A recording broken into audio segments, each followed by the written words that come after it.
계속해서 이제 6장으로 가면서 이 정결함과 거룩함의 그 수준을요 굉장히 높이세요. 그래서 나시린, 여기 제가 써드렸는데 나지르라고 하는 이 단어가 좀 의미가 있어요. 그래서 6장 1절 전체가 사실은 1절부터 21절까지가 나시린에 대해서 말씀하셨는데, 의외로 나시린에 대한 어떤 신학적인 것이나 어떤 영적 운동을 하신 분들이 좀 있긴 있어요. 예전에 그냥 제 개인적인 묵상이고 기도였습니다만, 나중에 하나님께서 그 교회를 허락하시면 교회 이름을 나실이라고 하면 좋겠다. 근데 그 얘기를 어떤 목사님과 했더니 그 교회 아무도 안 가겠다 말. 너무 심각하고, 야 그럼 거의 뭐 나실인 수준으로 모든 성도가 그냥 수도원을 세워, 저한테 그러시죠. 그래서 그것도 괜찮네요 막 그랬던 기억이 나요. 왜냐하면 저는 이렇게 나실인이란 이 단어를 좀 하나님께 좀 특별하게 받았어요. 그래서 뭐 제가 나실인입니다 감히 그런 말 하는 건 아니라, 나실인의 세대라는 단어, 그다음에 이 아모스서 2장 11절 12절에 보면요, 하나님께서 그 이스라엘 백성 가운데 너희 아들들 중에서 내가 선지자를 계속 일으키고 너희 청년들 중에서 내가 나실인을 계속해서 일으켰는데 너희 이스라엘 백성은 선지자들을 향하여서는 예언하지 말아라 그러고 나실인들에 대해서는 포도주 마셔라고 했던 것이 이것이 어떻게 가벼운 것이겠느냐라고 막 아모스 선지자를 통하여서 책망하신 내용이 나와요.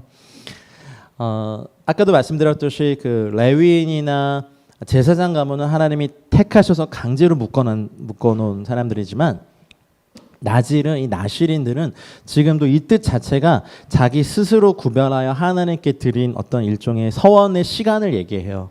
그런데 우리가 이제 성경에 보면 평생 나실인으로 대표되는 두 명의 사람이 나와요.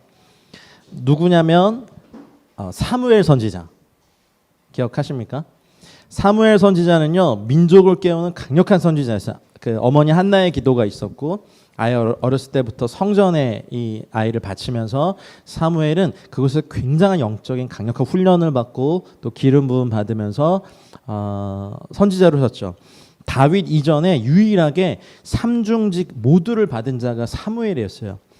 사무엘은 사실 마지막 사사였잖아요. 마지막 사사였고 거의 왕같이 왕으로서 통치한 사람이었고, 통치자의 기름 부음과 그리고 하나님의 강력한 대언자로 선지자적 사명을 감당했고, 그리고 제사장의 사역을 했죠.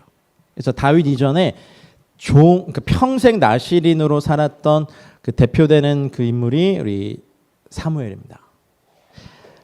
또 한 명의 종신 나실인이 누가 있었죠? 삼손이었죠. 이 형님은 좀 비운의 지도자였어요. 그 일대 천으로 싸워도 끄떡없는 사람이었어요. 근데 그 나실인이 가져야 될 이 그 순결함을 잊어버린, 규례를 어기면서 여인으로 말미암아 사실은 좀 마지막에 비참했지만, 이 삼손과 사무엘로 대표되는 이 나실인의 성격은 지금 저희들에게 말씀하시는 바가 커요. 왜냐하면 우리는 사도를 통하여서, 베드로 사도를 통해서 저에게 뭘 하셨냐면 너희는 왕 같은 제사장이다. 그러면 왕으로 대표되는 삼손의 측면이 있어요.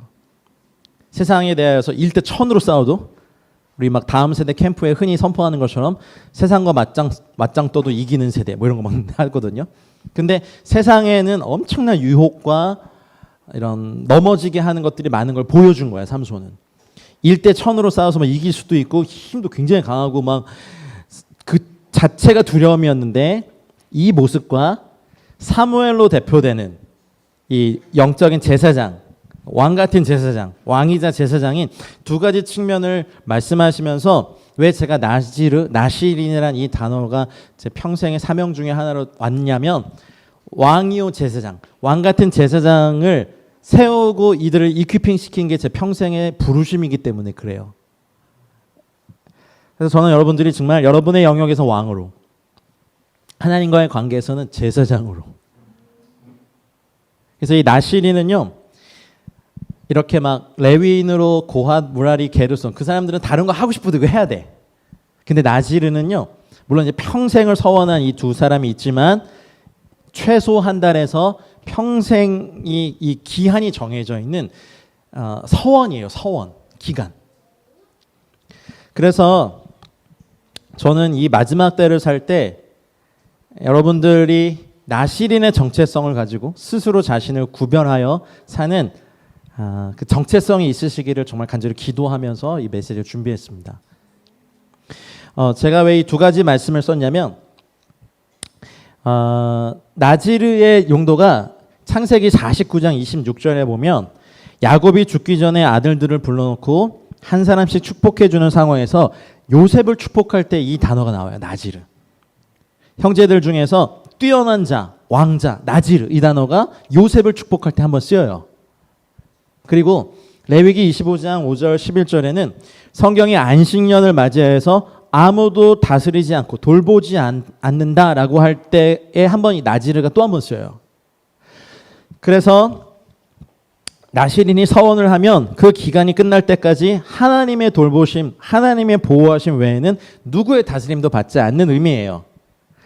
그래서 나시린으로 서원한 그 동안에는 그 사람은 온전히 하나님만 바라볼 수 있고 하나님이 그를 보살피실 것을 상징하는 두 말씀이 이거예요. 왕과 뛰어난 자.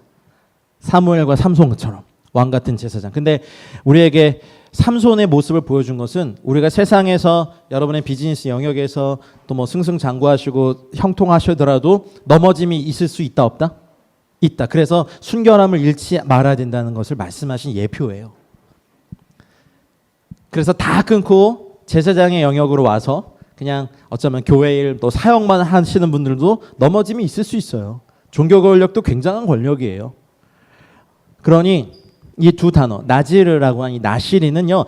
그러면 뭐 이스라엘의 12지파에서 나지르의 서원을 하는 사람들이 이때부터 일어나기 시작해요. 할렐루야. 그러니까 레위인과 제사장 가문에만 특을 주신 게 아니라 나시린의 이것을 법을 주시면서 하나님께 스스로 자신을 구별하여 드린 거룩한 자들, 거룩한 세대를 그 노예 출신이었던 노예들이었던 이스라엘 백성 중에서 일으키기 시작하세요. 저는 지금도 믿는 건 지금도 하나님께서 젊은이들 가운데 나시린의 세대를 반드시 일으키고 계시고 있음을 전 믿어요. 신약의 대표적인 나시린이 있어요. 누구죠? 세례 요한이에요. 누가복음 1장 14절 17절에 보면 그가 모태로부터 성령이 충만했고 포도주나 옛날 개혁 한글엔 소주 개혁 개정에는 독주를 마시지 않고 그 쿰란 공동체 어렸을 때부터 속할 정도로 광야로 가서 자신 스스로를 하나님께 나지르했어요. 구별해서 이스라엘에 나타나는 날까지 빈들 베미드바르 빈들에 있느니라 라고 하면서 그가 오면서 오실 예수 그리스도를 드러내는 보라 세상 죄를 지고 가는 하나님의 어린 양이다. 예수님을 드러낸 놀라운 일을 감당해낸 일이 누구냐면 제사장 그룹에서 선택하지 않으셨고 나시린. 그러니 저는 이 마지막 때에 물론 하나님이 딱 그냥 옴짝달싹 못하게 이렇게 부르셔가지고 묶어놓으신 분들도 성실히 또 스스로 하나님께 자신의 삶을 구별하여 드리는 나시린. 근데 젊은이들만 한다고 생각하지 마세요. 우리가 100살까지 산다면 아직 몇십 년 더 사셔야 되잖아요. 그때까지 무료하게 사시면 안 돼요.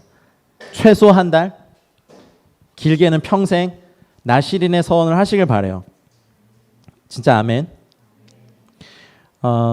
사도 바울도 이걸 했죠. 28장 18절인가요? 거기 보면 사도 바울이 서원을 마치고 머리를 깎았더라 이런 장면이 나와요. 무슨 서원이었길래? 나시린의 서원. 이따도 보면 아시겠지만 나시린의 서원의 기간이 끝나면요 머리를 다 깎아서 여호와께 드려요. 그러니 사도 바울도 일정 기간 항상 나시린으로 하면서 포도주나 독주. 왜냐하면 이스라엘 사람들 늘 포도주 마시거든요. 그냥 늘 마시는 음료예요.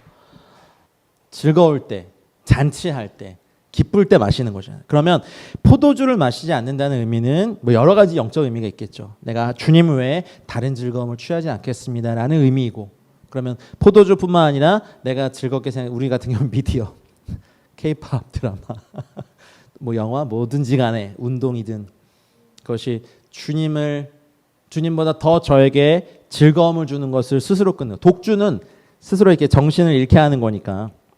쉐카르라고 하는 그 독주는 정신을 혼미하게 하고 죄를 짓게 하는 거니까 술 취하지 말라라고 하셨던 것처럼 이것을 금하고 주검을 대하지 않는 것. 네페시 아까 우리 말씀드렸죠. 옛사람에게 다시 돌아가지 않는 것. 애굽으로 돌아가지 않는 것. 머리에 삭도를 대지 않는 것. 이 두 가지처럼 내 아이의 돌보심은 오로지 주님께만 있는 안식년 같은 의미. 그렇다면 평생을 나시린처럼 주 앞에 드려지는 인생도 있고 어쩌면 막 번쩍번쩍거리고 막 영향력 있는 사역을 못 하시고 가시는 분들도 계세요. 하지만 그렇게 자신의 삶의 일부분을 온전히 하나님께 드리는 걸 전 정말 여기 강의를 들으신 모든 분들께 도전하고 싶어요. 헛되게 보내지 마세요. 그거 해도 안 해도 우리 몸은 늙어가고요. 어디가 막 관절 막 쑤시고 골다공 오고 막 하나님께 드리는 이 시간이 너무 귀합니다. 이 나시린의 법을 잘 배우시길 바래요.